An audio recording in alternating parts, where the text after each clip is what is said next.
Buletin Didik 12 September bersama saya Mimi Azira Abdullah. Assalamualaikum dan salam sejahtera. Sesi persekolahan secara bersemuka mulai 3 Oktober ini dibuka mengikut fasa dalam Pelan Pemulihan Negara PPN dan menggunakan kaedah penggiliran murid secara mingguan.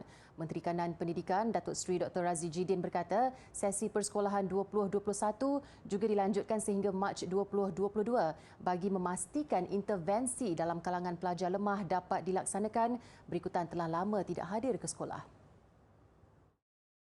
Dalam kami membuat keputusan tentang kerangka komprehensif pembukaan semula sekolah ini, ianya bukan sekadar dibuat di kementerian. Bukan sekadar kami duduk berbincang sama kami dan menetapkan apakah perancangan pembukaannya. Perancangan pembukaan sekolah ini dibuat dengan penuh teliti, dengan cukup rapi, mendapatkan pandangan daripada semua pihak yang terlibat. Kami adakan banyak sesi libat urus bersama ibu bapa, bersama guru-guru, pengetua, guru besar, pakar-pakar, dan yang paling penting, sebelum kami membuat keputusan, kami duduk berbincang dengan Kementerian Kesihatan Malaysia dan juga Majlis Keselamatan Negara. Selain itu, pembukaan semula sesi persekolahan akan menggunakan kaedah penggiliran murid secara mingguan dengan kapasiti kehadiran murid setiap minggu ditetapkan pada kadar 50% daripada jumlah keseluruhan bagi mengurangkan jumlah dalam kelas dan risiko penularan COVID-19. Dr. Razzie berkata semua sekolah di negeri Fasa 1 PPN tidak akan dibuka dalam tempoh itu dan pelajar akan meneruskan sesi pengajaran dan pembelajaran di rumah PDPR. Bagi negeri Fasa 2, murid berkeperluan khas dibenar hadir tanpa penggiliran dan murid sekolah rendah akan meneruskan dengan PDPR. Sekolah menengah di negeri Fasa 2, hanya murid tingkatan 6 semester 2, program pra-universiti semester 3 di sekolah sukan dan murid kelas peperiksaan antarabangsa dibenar hadir. Sekolah di negeri Fasa 3, murid prasekolah, tadika swasta boleh hadir ke sekolah tanpa penggiliran. Manakala di negeri Fasa 4, pembukaan sekolah, institusi pendidikan di negeri atau kawasan dalam travel bubble mengikut kaedah Fasa 4 PPN. Tegas Dr. Razzie lagi, pembukaan semula sekolah bertujuan memastikan pelajar terus dekat dengan sistem persekolahan negara. Apa yang penting adalah untuk membawa anak-anak ini kembali ke sekolah kerana mereka telah lama renggang daripada sekolah. Kita tidak boleh terus biarkan anak-anak ini terus renggang dengan sistem persekolahan. Maka sebab itu, keputusan dibuat melihat kepada fasa-fasa Pelan Pemulihan Negara. Dalam pada itu, pemakaian pelitup muka kini diwajibkan di sekolah. Ia bagi memastikan sekolah terus jadi kawasan selamat daripada penularan jangkitan COVID-19. Kalau nak pakai pelitup muka berganda, itu digalakkan. Umumnya, pemakaian pelitup muka itu diwajibkan. Untuk murid-murid dari keluarga atau latar belakang sosioekonomi yang rendah, murid-murid miskin, kita akan ikhtiarkan untuk kita bekalkan sedikit pelitup muka untuk mereka di sekolah. Maka kita akan bekalkan pelitup muka pada guru-guru di sekolah untuk melihat apakah murid-murid ini memerlukan bantuan dan guru-guru akan memberikan pelitup muka untuk murid-murid yang memerlukan. Dalam sidang media sama, beliau juga memaklumkan pelajar dibenarkan untuk tidak memakai pakaian seragam jika pakaian sedia ada sudah tidak muat. Namun, murid perlu memakai pakaian yang sopan, kemas dan sesuai untuk ke sekolah. Pelajar juga dibenar makan di dalam kelas, namun bagi kelas yang ada penghawa dingin, mereka perlu makan di luar di bawah pengawasan guru.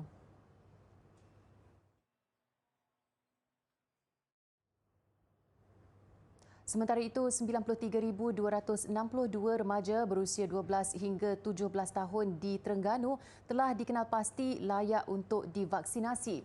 Menteri Sains, Teknologi dan Inovasi Datuk Seri Dr. Adam Baber berkata, ia berikutan negeri itu telah mencapai kadar peratusan vaksinasi lengkap bagi populasi dewasa melebihi 66.73%.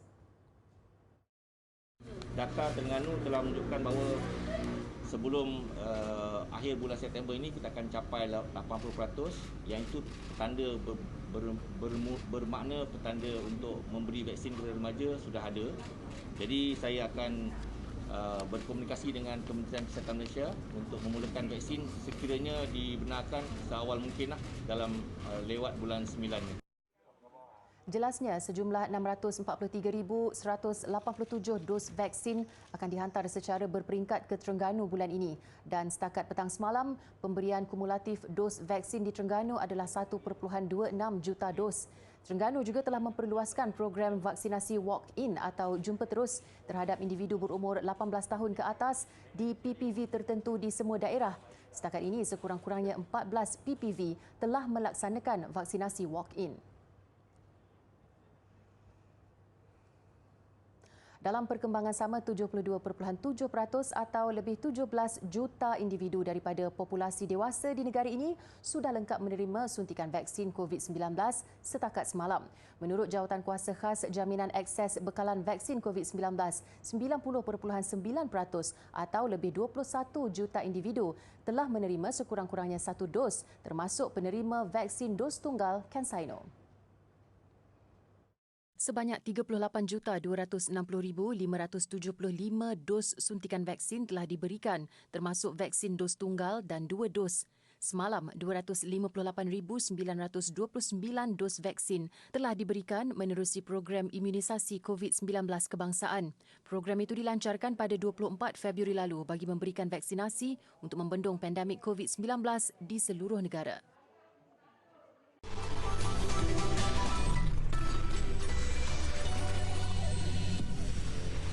Bertemu kembali. Peralihan Selangor ke Fasa 2 Pelan Pemulihan Negara PPN bermula kemarin dimanfaatkan sepenuhnya penduduk untuk beriadah bersama keluarga.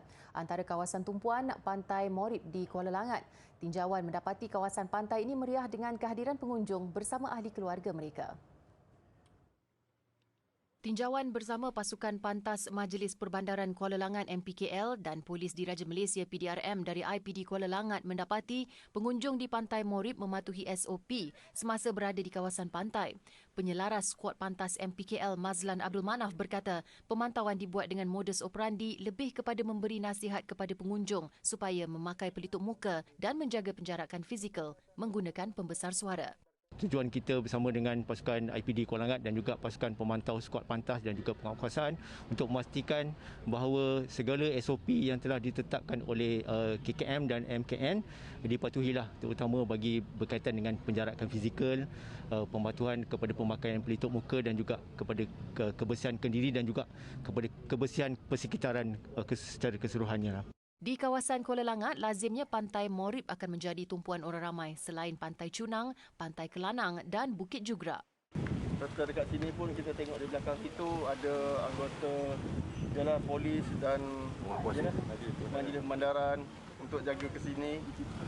Jadi patutnya memang macam ni lah. Dan anggota ada ramai pula orang kat sini pula masih lagi mengikut SOP yang terbaik apa yang disarankan oleh kerajaan kita. Ya, dia ambil berat lah. Itu badan semua kan? Turun badan ambil berat. Itu yang nampak macam seronok lah. Kita berhati-hati lah kan. Kita tak boleh seronok sangat kan. Sebab kita baru lagi kan. Di Melaka, kebenaran merentas daerah dimanfaatkan sepenuhnya penduduk untuk bersama keluarga bersiar-siar di kawasan rekreasi terutama di Pantai Peranginan dan kawasan bersejarah. Antara kawasan yang menjadi tumpuan ialah Pantai Klebang dan Bandar Hilir yang sebelum ini ditutup ekoran pelaksanaan Fasa 1 PPN. Tinjauan siang tadi mendapati Pantai Klebang jadi tumpuan ramai untuk bersantai bersama keluarga. Premis perniagaan seperti gerai, trak makanan dan aktiviti lain juga beroperasi mengikut SOP selepas beberapa bulan ditutup. Pihak berkuasa turut menjalankan pemantauan di sekitar pantai berkenaan.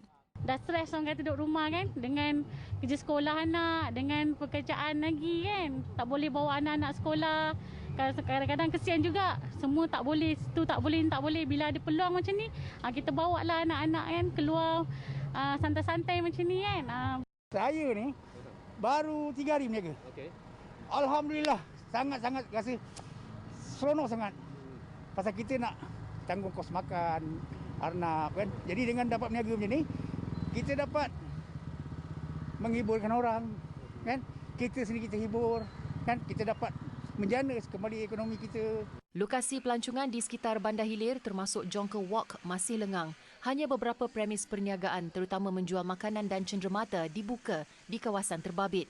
Perkhidmatan beca pelancong juga masih belum beroperasi. Kementerian Kesihatan KKM melalui Jabatan Kesihatan Negeri Kedah meningkatkan kesiapsiagaan serta kapasiti Hospital Sultanah Maliha HSM di Langkawi yang akan menjadi projek rintis gelembung pelancongan domestik bermula Khamis depan. Ketua Pengarah Kesihatan Tan Sri Dr. Nur Hisham Abdullah berkata ia sebagai persediaan menghadapi sebarang kemungkinan peningkatan kes COVID-19 yang memerlukan kemasukan ke hospital dan unit rawatan rapi ICU. Menurut hantaran di Facebook KKM hari ini, Tan Sri Dr. Nur Hisham berkata HSM adalah hospital hybrid merawat pesakit COVID-19 dengan kapasiti 79 katil selain 142 katil bagi kes bukan COVID-19.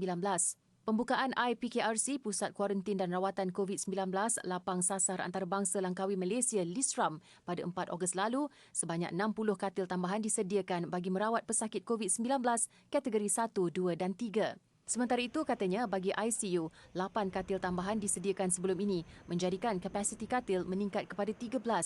Tambahnya, jabatan lain di HSM iaitu Jabatan Kecemasan dan Trauma, Jabatan Patologi dan Transfusi Perubatan, Jabatan Pediatrik, Jabatan Forensik serta unit hemodialisis turut merancang pelan kesiapsiagaan masing-masing bagi merawat kes COVID-19 yang mungkin bertambah.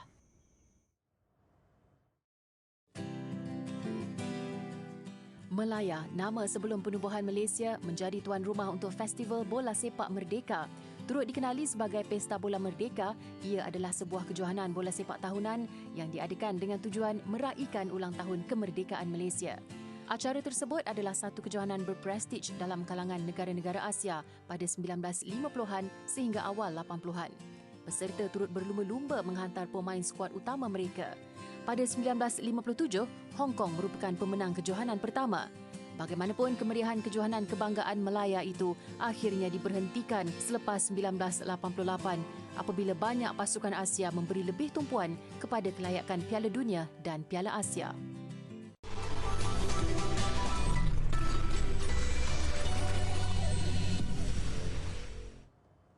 Masih bersama Buletin Didik. Sebagai tanda sokongan kepada individu berdepan tekanan atau kemurungan, Pertubuhan Kesedaran dan Sokongan Penyakit Mental MIASA menghasilkan lagu bertajuk Harapan dengan menggarap mesej positif melalui nyanyian duet Cik Puan Sarimah Ibrahim dan Damian Mikael. Lebih istimewa, pelancaran lagu Harapan juga diadakan serentak dengan sambutan Hari Pencegahan Bunuh Diri Sedunia. Harapan adalah gubahan lagu yang menyalurkan suara orang ramai sekaligus menyuntik kesedaran kepada masyarakat mengenai kepentingan rasa prihatin dalam mencegah ke arah cubaan bunuh diri. Kempen berkenaan juga adalah sebahagian daripada tanggungjawab sosial sebagai tanda prihatin keadaan emosi insan sekeliling, terutama keluarga, rakan serta jiran tetangga untuk mengelakkan terjadinya perkara menyedihkan kelak. Lirik Harapan berkisarkan kesakitan tetapi berpegang kepada harapan. Masih ada hari esok dan jangan pernah berputus asa. Baiklah, lagu solo Lisa Blackpink pecah rekod tontonan di YouTube hanya dalam tempoh 24 jam melepasi 70 juta tontonan. Tentunya pencapaian ini sudah dijangka berikutan pengaruh besar Blackpink dalam industri K-pop selain kedudukan Lisa sebagai anggota kumpulan itu yang paling popular. Ketika ini, single solo berjudul La Lisa sudah melepasi 100 juta tontonan.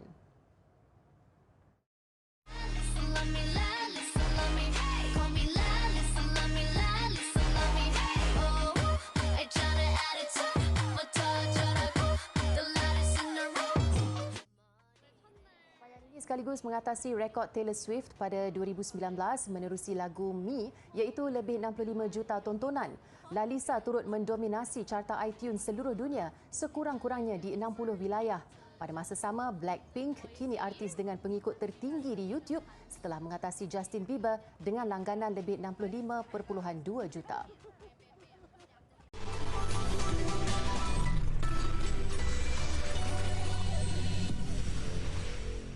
Kementerian Belia dan Sukan mengalu-alukan cadangan untuk membina sekolah sukan pertama bagi golongan orang kurang upaya OKU di negara ini. Menterinya Datuk Seri Ahmad Faizal Azumu bagaimanapun berkata cadangan itu memerlukan kajian terperinci sebelum dapat dilaksanakan. Kita ucapkan terima kasih di atas saranan Yang Berhormat Senator Datuk Ras Adiba untuk kita memikirkan untuk membuka satu sekolah khas untuk pembangunan sukan atlet para. Ini satu cadangan yang amat baik, namun kita perlu perhalusi dan akan terus mengadakan perbincangan dengan pihak Kementerian Pelajaran dan insya-Allah kalau satu hari nanti kita mendoakan agar ianya dapat jadi kenyataan dan dapatlah kita memberi inisiatif yang lebih baik kepada sukan para ini dan semoga ianya berkembang kerana mereka juga mampu mengharumkan nama negara di persada dunia. Beliau ditemui selepas melawat pusat latihan memanah para negeri Perak di Ipoh. Menurutnya, seperti pelbagai program untuk belia dan sukan, KBS juga akan mengadakan perbincangan dengan beberapa kementerian lain yang berkaitan. Rabu lalu, Ahli Dewan Negara Datuk Ras Adiba Razzi berkata, kerajaan perlu terus melipat gandakan usaha memperkasakan pembangunan OKU di Malaysia dalam bidang sukan selaras dengan komitmen dalam Wawasan Kemakmuran Bersama 2030. Antara cadangan beliau, pembinaan sekolah sukan pertama bagi OKU, penyediaan kemudahan sokongan seperti fizioterapi dan sokongan dana. Selain memastikan fasiliti dan kemudahan mesra OKU di stadium, kompleks sukan dan padang serta memberi peluang atlet para yang tidak lagi beraksi menjadi jurulatih. 8 perlawanan Liga Perdana Inggeris berlangsung dengan tumpuan pastinya terarah kepada pertembungan Manchester United menentang Newcastle United di Old Trafford dan seperti dijangka, kepulangan Cristiano Ronaldo memberi impak besar kepada United apabila bintang sensasi itu cemerlang meledak 2 gol untuk membantu pasukannya menewaskan Newcastle 4-1. Lebih menarik, kemenangan itu juga membantu United naik ke Persada Liga selepas Tottenham mengalami kekalahan pertama musim ini kepada Crystal Palace. Biarpun sudah berusia 36 tahun pada penampilan keduanya bersama United, Ronaldo nyata masih berbisa. Bintang Portugal itu mencetus sensasi di Old Trafford apabila meledak gol pembukaan United pada penghujung babak pertama sebelum menambah gol kedua minit ke-62 menerusi penyudah kaki kiri sekaligus memadam gol penyamaan pelawat yang disumbangkan Javier Manquillo. Bruno Fernandes kemudian melebarkan jurang dengan rembatan jarak jauh minit ke-80 disusuli jaringan Jesse Lingard yang melengkapkan kemenangan bergaya United dengan gol keempat pada masa kecederaan. Kemenangan 4-1 itu menyaksikan The Red Devils cemerlang menambah 3 lagi mata sekaligus naik ke Persada Liga. Sementara itu, Crystal Palace mencipta kejutan terbesar apabila menewaskan Tottenham 3-0. Crystal Palace jelas memanfaatkan kekurangan Spurs yang terpaksa beraksi dengan 10 pemain apabila membuka tirai jaringan menerusi sepakan penalti Wilfried Zaha minit ke-75. Pemain gantian Odsonne-Edouard kemudian menambah 2 lagi gol pada minit ke-84 dan masa kecederaan sekaligus membantu Crystal Palace mencatat kemenangan pertama musim ini selepas mengharungi 4 perlawanan. Dalam pada itu, Arsenal turut mencatat kemenangan pertama selepas menundukkan Norwich 1-0. Pierre-Emerick Aubameyang muncul wira The Gunners apabila menjaringkan gol tunggal perlawanan pada minit ke-66. Kemenangan itu pastinya meredakan tekanan dihadapi Mikel Arteta selepas pasukannya memulakan saingan Liga musim ini dengan 3 kekalahan berturut-turut. Pemain remaja Britain Emma Raducanu mencipta sejarah apabila muncul pemain pertama daripada pusingan kelayakan yang merangkul gelaran Grand Slam. Ia selepas menewaskan Leylah Fernandez dari Kanada pada final perseorangan wanita tenis terbuka Amerika Syarikat. Aksi final menampilkan pertembungan antara dua pemain remaja sedang meningkat naik, Emma Raducanu 18 dan wakil Kanada Leylah Fernandez 19 tahun. Raducanu, finalis wanita termuda dalam kejohanan Grand Slam sejak Maria Sharapova memenangi kejohanan Wimbledon 2004 pada usia 17 tahun, tidak menunjukkan sebarang rasa gugup dalam set pembukaan sebelum menang 6-4.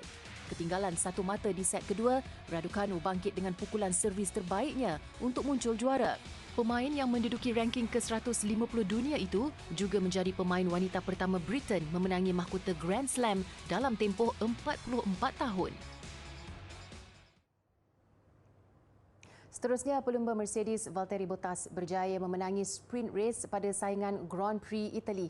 Bagaimanapun, Bottas terlepas petak utama apabila dikenakan penalti sekaligus memberi peluang kepada pelumba Red Bull Max Verstappen yang menamatkan aksi di tempat kedua untuk memimpin perlumbaan sebenar malam ini. Selepas kejayaan Litar Silverstone menganjurkan sprint race buat julung kalinya 17 Julai lalu, Litar Monza di Itali turut mengambil pendekatan sama bagi merancakkan lagi debaran dan kehangatan saingan Formula One musim ini. Sprint race ini bukan sahaja menawarkan mata tambahan kepada pelumba tetapi turut digunakan sebagai medan untuk merebut petak utama sebagai ganti kepada sesi kelayakan. Acara pecut di Litar Monza menghidangkan 18 pusingan dan ia dimenangi pelumba Mercedes Valtteri Bottas. Sekalipun kemenangannya diiktiraf, Bottas tetap dikenakan penalti kerana dikesan menggunakan power unit yang baru sekaligus terlepas petak utama dan akan bermula di petak terakhir pada perlumbaan sebenar. Petak utama malam ini akan diisi Max Verstappen yang cemerlang menamatkan sprint race di tempat kedua. Peluang cerah buat Verstappen untuk menakluki Litar Monza apabila pencabar terdekatnya Lewis Hamilton sekadar bermula di petak keempat.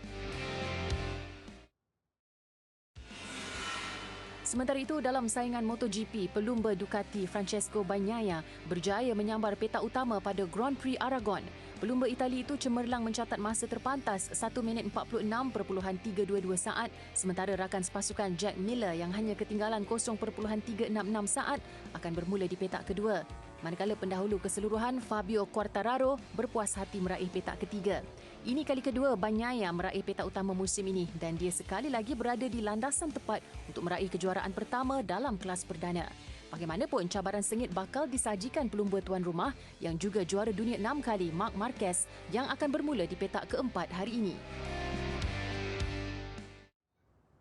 Baiklah, minggu pertunjukan fashion China bertemakan pandemik yang menampilkan pelbagai gaya termasuk peralatan perlindungan diri PPE mengakhiri buletin didik hari ini. Ia sebagai menghargai pengorbanan petugas perubatan. Saya Mimi Azri Abdullah, salam hormat dan jumpa lagi.